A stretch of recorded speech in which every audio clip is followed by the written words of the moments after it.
Welcome to Bind EduTech, and this is a continued class in which we are discussing the short answer type questions, solved answer questions. हम लोगों ने अभी 19 questions इसका discuss कर चुके हैं हम, और इस वीडियो में नंबर 20वां क्वेश्चन से शुरू करना है हमें। 20वां क्वेश्चन जो है वो सोफ़ी के फादर को डिस्क्राइब करने बोला जा रहा है।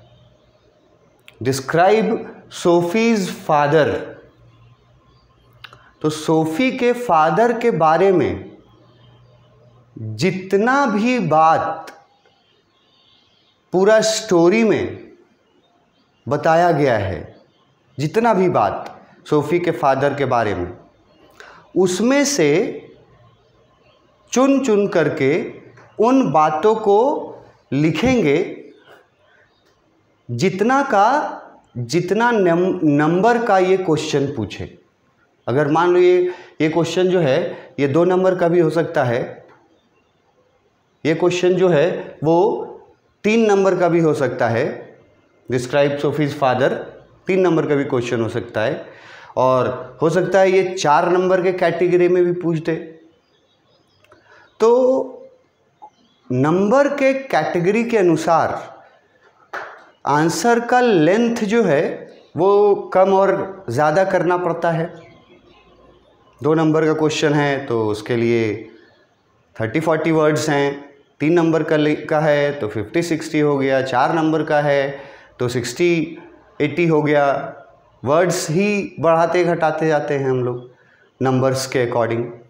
तो सोफ़ी के फादर के बारे में जितना कुछ भी याद हो पूरा कहानी से, उनमें से सभी बातों को बताया जा सकता है यहाँ।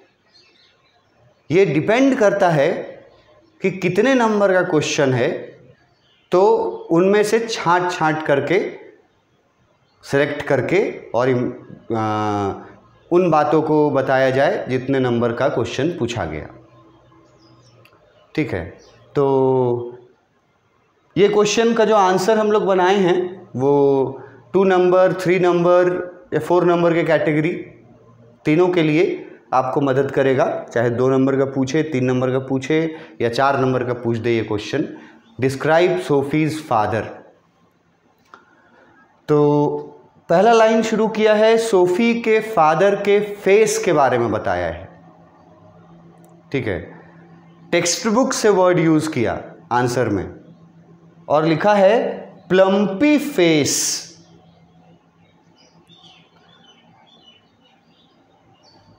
सोफ़ी के फादर के चेहरे से सोफ़ी के फादर का डिस्क्रिप्शन शुरू किया गया है इस आंसर में।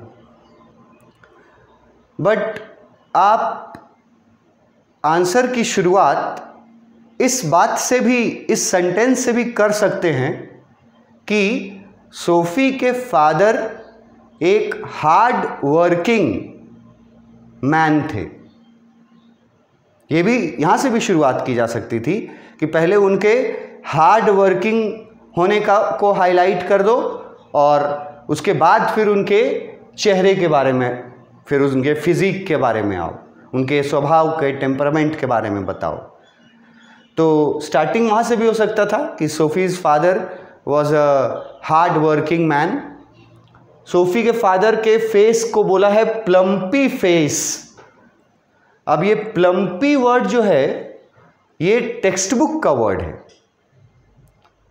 तो जैसा मैंने पहले भी बताया था कि आंसर्स में कहीं कहीं टेक्स्ट बुक के कुछ टर्म्स, कुछ वर्ड्स यूज़ करने से आंसर को इवैल्यूएट करते समय जो टीचर है वो इम्प्रेस होता है अगर आप अपने आंसर्स में कहीं कहीं इम्पॉर्टेंट जो कीवर्ड्स होते हैं वो टेक्स्ट बुक वाला ही यूज़ करें। जैसे कि यहाँ प्लम्पी फेस, प्लम्पी फेस के जगह क्या लिखा जा सकता था? Big round face. तो ये तो आसान है लिखना, बिग मतलब बड़ा सा चेहरा, राउंड शेप का चेहरा था। सोफी के फादर एक हार्ड वर्किंग मैन थे। उनका चेहरा से शुरू किया बताना कि वो उनका चेहरा बड़ा था और राउंड शेप का था, ये आप लिख सकते हैं। लेकिन अगर किसी को ये प्लम्पी वर्ड याद रहे, उस कैटेगरी के स्टूडेंट्स जो प्लम्पी वर्ड याद रख सकें, तो उनको प्लम्पी वर्ड यूज़ करना चाहिए। अगर वो वर्ड आप नहीं याद रख सकते तो फिर big round face word use कर दीजिए उसके लिए, ठीक है। तो सोफी के फादर का चेहरा जो था वो राउंड बिग प्लम्पी फेस था। लुकिंग ग्रीमी एंड स्वेटी, और उनका चेहरा कैसा दिख रहा था उसके लिए दो वर्ड यूज किया है, ग्रीमी एंड स्वेटी। और ये दोनों वर्ड भी टेक्स्ट बुक के ही वर्ड्स हैं। जैसे प्लम्पी वर्ड था, तो हम लोग ये भी लिख सकते हैं कि उसके फादर का चेहरा बड़ा सा चेहरा है और गोल चेहरा है, कोई प्रॉब्लम नहीं है इसमें। लेकिन अगर प्लम्पी वर्ड यूज करके लिखें तो उससे बेनिफिट ज़्यादा मिलेगा। तो अपने अपने कैटेगरी के अनुसार आपको चूज़ करना चाहिए कि आप क्या याद रखिएगा, कौन सा वर्ड याद रख पाइएगा, ठीक है। और फिर ये ग्रीमी एंड स्वेटी, चेहरे के बारे में बताया गया कि उनका चेहरा ग्रीमी था और स्वेटी था। अब ये दोनों वर्ड भी टेक्स्ट बुक के वर्ड्स हैं और दोनों का एक सिंपल सा मतलब है डर्टी, मतलब कि चेहरा जो था पूरा गंदा चेहरा था। डर्टी मतलब ब्यूटी की बात नहीं की जा रही है, उसके लिए बात की जा रही होती तो अगली वर्ड यूज करते ना, अगली फेस, मतलब ब्यूटीफुल फेस के ऑपोजिट अगली फेस। लेकिन यहाँ ब्यूटी को नहीं बताया जा रहा है, यहाँ बताया जा रहा है कि उनका चेहरा जो था वो ग्रीमी और स्वेटी था। इसका मतलब डर्टी था। जैसे वो काम करके आए थे ना, लेबर का काम, फिजिकल वर्क करके आए थे, तो उन्होंने हाथ मुंह धोया नहीं था परहैप्स अभी, तो इसीलिए उनके चेहरे पर पूरा डर्ट लगा हुआ था। उसको ग्रीमी एंड स्वेटी बोला है। और डर्ट के साथ पूरा पसीना चल रहा था उनके चेहरे पर। तो जिसको ग्रीमी एंड स्वेटी याद रहे वो grimy and sweaty word use कर लें, और जिनको ये वर्ड्स नहीं याद रख पाने लायक लगते हैं तो वो यूज़ कर लें dirt and sweaty, dirty and sweaty, ठीक है। 3 चीज़ें उनके चेहरे के बारे में बताई गई। प्लम्पी, वो नहीं, अगर याद होगा तो उसके बदले जो दिए हैं वो ग्रिम एंड डर्टी। तो ग्रिम और डर्टी नहीं याद होगा जिन लोगों को, उनके लिए दे दिए कि डर्टी एंड स्वेटी। इसी को ग्रिम और डर्टी एंड स्वेटी, ग्रीमी का मतलब हो गया। चेहरे के बारे में ये बताया। फिर उनके स्वभाव के बारे में बताता है। He is a realistic who did not believe his daughters stories.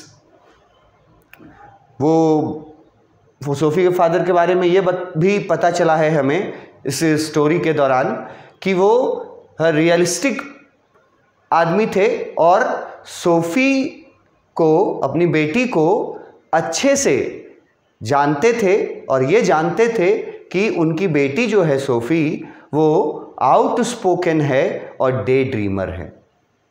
तो वो अपनी बेटी को जानते थे, बेटी के स्टोरीज पर वो बिलीव नहीं करते थे। ये भी आप यहाँ पर ऐड कर सकते हैं कि उसने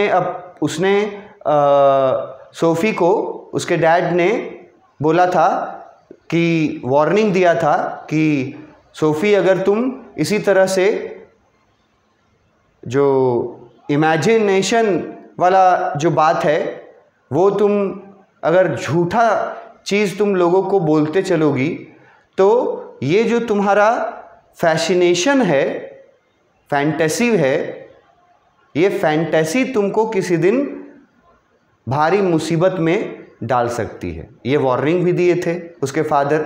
इसका मतलब ये भी निकलता है कि उसके फादर जो थे वो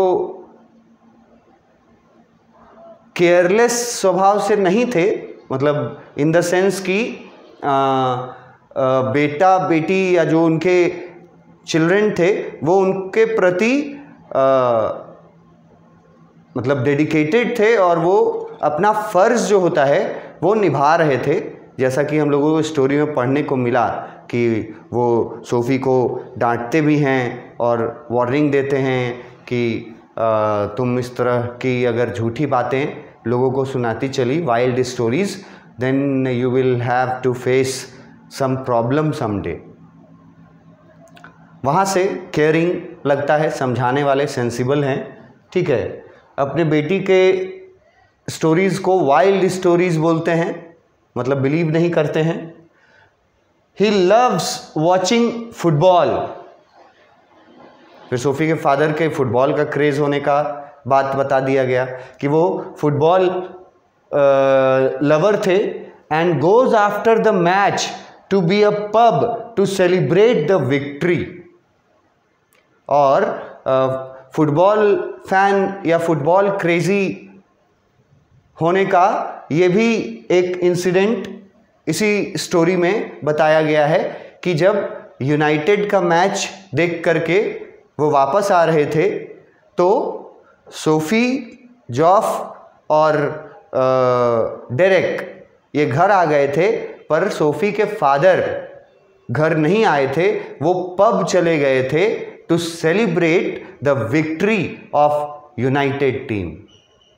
तो ये यहाँ लिखा गया है कि वो फुटबॉल फैन थे और इतना मतलब लगाव रखते थे फुटबॉल से कि उनकी टीम जब जीती थी तो वो जीत का खुशी मनाने के लिए, सेलिब्रेट द विक्ट्री, वो जीत का खुशी मनाने के लिए पब जाते हैं। फुटबॉल फैन थे। He does not believe SoFi and her dreams. और लास्ट में ये बात रिपीट किया गया, यहाँ भी लिखा गया था कि सोफ़ी के ड्रीम्स को, डे ड्रीम्स को वाइल्ड ड्रीम्स बोलते थे। वो वार्निंग भी दिए थे। तो सोफ़ी कोड का डिस्क्रिप्शन फादर का कितना मार्क्स का पूछता है, इस पे डिपेंड करता है कि इसमें और क्या क्या ऐड किया जा सकता है उसके फादर से रिलेटेड। 2 नंबर के लिए, 3 नंबर के लिए ये आंसर जो है, इसमें जो कीवर्ड्स हैं वो काफ़ी हैं। 4 नंबर के लिए अगर पूछ दे तो तुमको थोड़ा इसको बढ़ाना पड़ेगा, आगे ऐड करना पड़ेगा बातों को। जैसे पहला वाला ऐड कर दिए कि सोफ़ी के फादर हार्ड वर्किंग मैन थे, अपने फैमिली को ब्रिंग अप करने के लिए दिन भर बहुत मेहनत वाला काम करते थे, वो ऐड कर दिए। फिर अगर ऐड कर दिए कि वो टॉम फिनी नाम के प्लेयर को महान प्लेयर मानते थे और वो अभी डैनी कैसे को बहुत कम उम्र का समझते थे, मतलब he has good knowledge of football also. तो वो ये बात 2 वार्निंग जो देते हैं कि डैनी कैसे आगे चल कर के महान बन सकता है अगर उसके कोचेज़ ने और उसके टीम ने उसका अच्छे से ध्यान रखा। और दूसरी बात कि अगर डैनी कैसे डिस्ट्रैक्ट नहीं हुआ, फोकस अगर नहीं रहा नेम और फेम के वजह से, जो यंग स्टार होते हैं वो काफ़ी डिस्ट्रैक्ट होते हैं इस एज में। तो उसके फादर का ये जो सजेशंस था ये भी बहुत रियलिस्टिक था और इससे समझ में आता है कि उसके फादर जो थे वो फुटबॉल गेम को चाहते तो थे ही, वो उस गेम के बारे में काफ़ी बारीकियां जानते थे, ठीक है। तो अकॉर्डिंग टू द नंबर, कितने नंबर का है उसके अनुसार तुम सोफ़ी के डैड के बारे में जो जो बातें चैप्टर में पढ़ी हैं उनमें से बातों को लिखना होगा। वही लिख पाएंगे जो लोग चैप्टर में सोफ़ी के फादर के बारे में एक्सप्लेनेशंस और टेक्स्ट बुक्स में पढ़े हैं। उसमें ग्रीमी वर्ड आया है, स्वेटी वर्ड आया है, प्लम्पी वर्ड आया है। एक चीज़ और इसमें ऐड कर सकते हैं सोफ़ी के फादर के बारे में, 4 नंबर का अगर पूछ दिया तो एक न चीज़ और ऐड करेंगे, करने लायक चीज़ बाकी है यहाँ कि सोफ़ी के फादर जो थे वो जो उनका मैनर्स था वो डिसेंट नहीं था। मतलब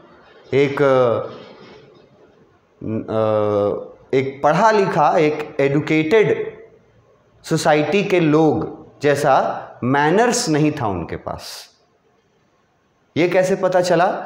ये पता चला जब उनको अपने चेयर पे अपने छोटे बेटे डेरेक का जूता दिखा था तो वो उसको उठाते हैं और सही जगह पर कहीं रखने के बजाय उसको थ्रो कर देते हैं सोफ़ा पर। तो ये जो इंसिडेंट था बताया गया वो ये प्रूव करता है कि जो एक एडुकेटेड फैमिली में जो मैनर्स होने चाहिए ना, उसके फादर शायद उतने एडुकेटेड नहीं थे, तो वो मैनर्स की कमी दिखाई देती है उस पोर्शन में जहाँ वो जूता उठा करके फेंकते हैं। ये भी ऐड कर दोगे, 4 नंबर का भी आएगा तो आप इसको लिख सकते हो।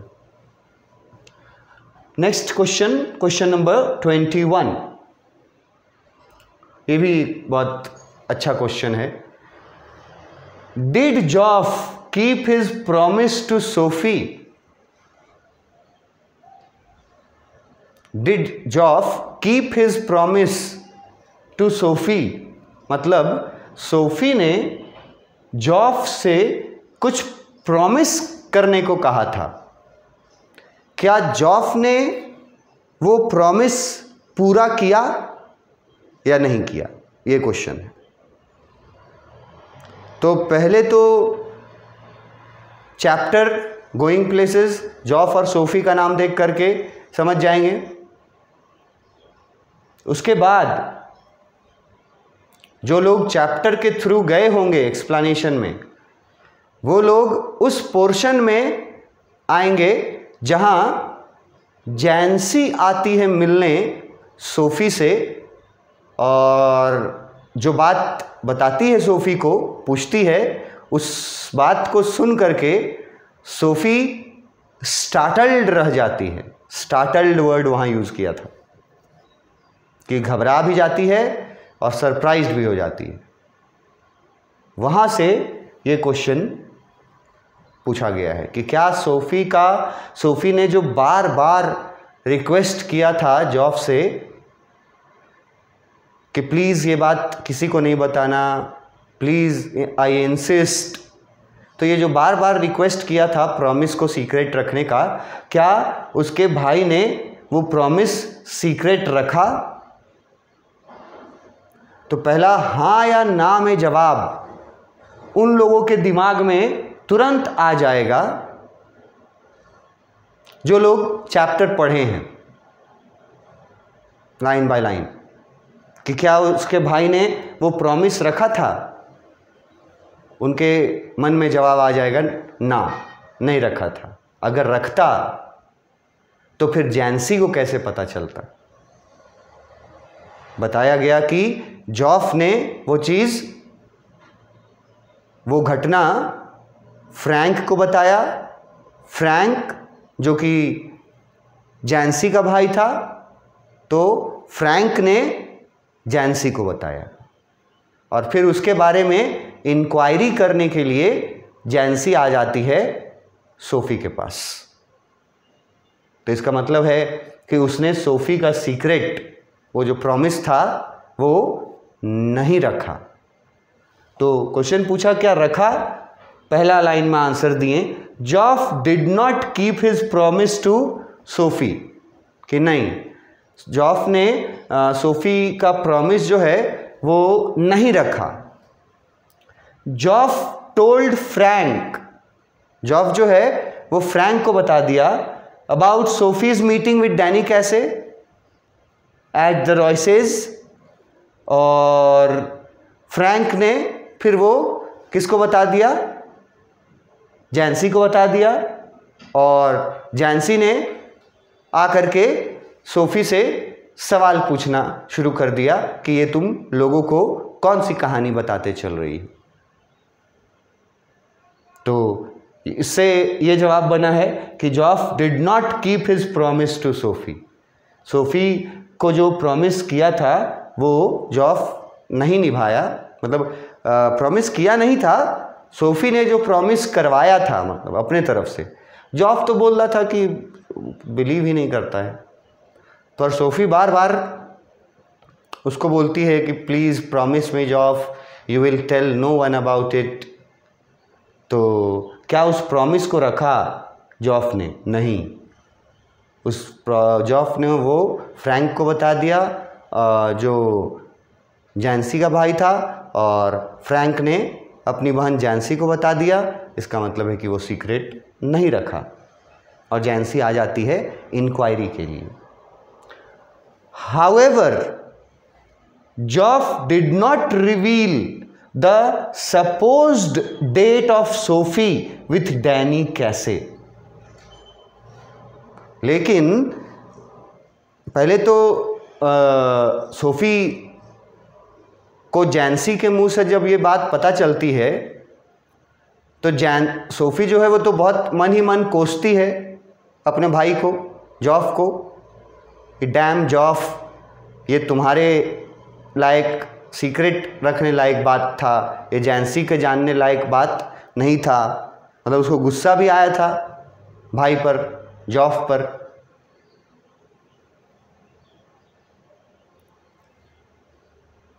लेकिन फिर आगे जब सोफी को ये रियलाइज हुआ कि जैंसी सिर्फ उनका मुलाकात जो हुआ है उसके बारे में जानती है, नेक्स्ट वीक जो मुलाकात होने का प्लान है उसके बारे में जैंसी नहीं जानती है।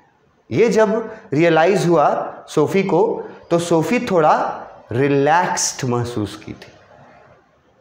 अब मान लो यही क्वेश्चन अगर पूछ दिया कि सोफ़ी को कब रिलैक्स्ड महसूस होता है, क्या जान करके वो रिलैक्स्ड महसूस करती है और क्या जान करके घबरा जाती है, ये सवाल पूछ देगा कि क्या सुन करके, क्या जान करके सोफ़ी वरीड हो जाती है, घबरा जाती है, और क्या सुन करके सोफ़ी जो है वो उसका जो घबराहट जो था वो कम हो जाता है, मतलब वो रिलैक्स्ड हो जाती है। ये क्वेश्चन में पूछेगा तो एकदम सेम आंसर रहेगा इसका कि सोफ़ी तब घबरा जाती है जब जैंसी उससे आकर के इंक्वायरी करने लगती है और पूछने लगती है कि तुम लोगों को क्या बताते चल रही हो, तब वो घबरा जाती है। और रिलैक्स्ड तब महसूस करती है जब जैंसी से बातचीत में सोफ़ी को ये रियलाइज़ होता है कि जैंसी को सिर्फ उनके हो चुके मुलाकात के बारे में पता है, जो रॉयसे में हुआ था, रॉयसे स्टोर के पास। आगे जो उनका नेक्स्ट जो मीटिंग होने वाला था, जैसा सोफ़ी ने अपने ब्रदर को बताया था कि जाते वक्त डैनी कैसे मुझसे ये बोल करके गया कि अगर आप माइंड ना करें तो आप मुझसे नेक्स्ट वीक मिल सकते हैं क्या, और अगर आप नेक्स्ट वीक मिलिएगा तो मैं आपको ऑटोग्राफ ज़रूर दूंगा। वो इनवाइट करता है सोफ़ी को अगले मीटिंग के लिए। ये बात भी सोफ़ी ने जॉफ को बताया था, पर ये बात, आगे वाला मीटिंग का बात, जॉफ जो है वो फ्रैंक को नहीं बताया। तो वो बात जैंसी को भी नहीं पता थी कि आगे भी मिलने का प्लान है। और ये रियलाइज़ करके सोफ़ी को बड़ा रिलैक्स्ड महसूस हुआ था कि चलो जॉफ ने अपना प्रॉमिस नहीं निभाया पर थोड़ा बहुत निभाया भी, पूरी तरह से नहीं निभाया ये नहीं बोल सकती है वो, थोड़ा बहुत प्रॉमिस तो वो निभाया। इतना तो निभाया कि पूरी बात नहीं बताई। तो फिर सोफ़ी जो है वो रिलैक्स्ड महसूस करती है और फिर अपने भाई को, जिसको वो पहले मन ही मन गाली दे रही थी कि उसके भाई को ऐसा नहीं करना चाहिए था, वो फिर अपने भाई के बारे में फिर अच्छा सोचने लगती है कि आखिर में उसका भाई उस पर भरोसा करता है और इसीलिए वो पूरी बात नहीं बताया है, सिर्फ अधूरा बताया है। आगे होने वाला मुलाकात के बारे में जैंसी नहीं जानती है क्योंकि जॉफ ने नहीं बताया है। और ये जान करके सोफ़ी को बहुत रिलैक्स्ड महसूस होता है। बात को यहाँ लिखा है, however Joff did not reveal मतलब होता है उजागर करना, सीक्रेट बताना। Joff did not reveal the supposed date of Sophie with Danny Casey, मतलब वो जो डेट अगले वीक का डेट था वो उसने नहीं रिवील किया था जॉफ ने। तो इससे सोफ़ी को थोड़ा रिलैक्स भी महसूस होता है और जॉफ पर जितना गुस्सा आ रहा था वो भी थोड़ा कम होता है। आगे हम लोग नेक्स्ट क्लास में डिस्कस करेंगे नेक्स्ट क्वेश्चन से। Thank you.